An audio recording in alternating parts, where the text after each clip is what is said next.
The last part of my London book haul, and this is everything that I purchased when I went to Waterstones. I've been wanting to read this manga since it was actually recommended to me by Maria ages ago, and I know it has an anime out right now, and I know it's like really popular right now, but I'm late to the party and that's also okay. But I got the first volume of the Apothecary Diaries. I don't really know much else other than the conversations that I've had with Maria about this manga, but I'm very, very excited to try it, and she told me that I'm absolutely gonna love it, and I always trust her recommendations, so that's why I got volume 1. I heard a lot about this book, which is The Monk by Matthew Lewis.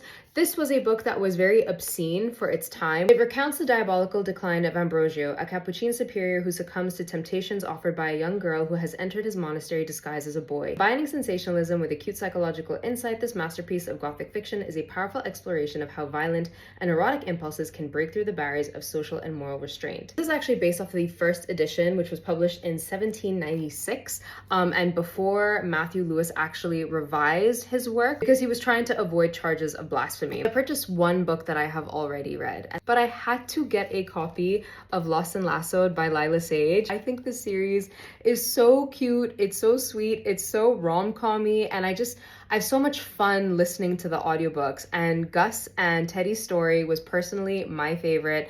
I really related to Teddy a lot as a character, as a person, and just overall, their relationship dynamic, I think, is one of my favorites that I have read.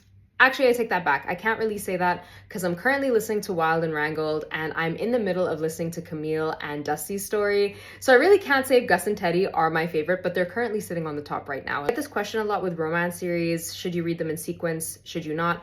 I read the Rebel Blue Ranch series in sequence, and personally I would recommend reading it that way because you do get tidbits of the other characters in the first book. This is John Milton's Paradise Lost, and this is actually one of the pieces of classic literature that I've always wanted to read and never got around to doing it. Written when Milton was in his 50s, blind, bitter, and briefly in danger of execution, Paradise Lost's apparent ambivalence has led to intense debate about whether it manages to justify the ways of God to men or exposes the cruelty of authority. Last but not least, I got The Flowers of Evil by Charles Baudelaire. Judicially condemned in 1857 as offensive to public morality, The Flowers of Evil is now regarded as the most influential volume of poetry published in the 19th century. I always think it's really good to study the classics, especially when they've had such a profound impact or influence on literature or writing. I always think it's good to just go back and read on it. You don't necessarily have to like the classics or enjoy them, but I do think that there's something that you can learn from them when you do read them. I was going through a bit of a reading slump, but I think I'm really excited to get through some of these works again.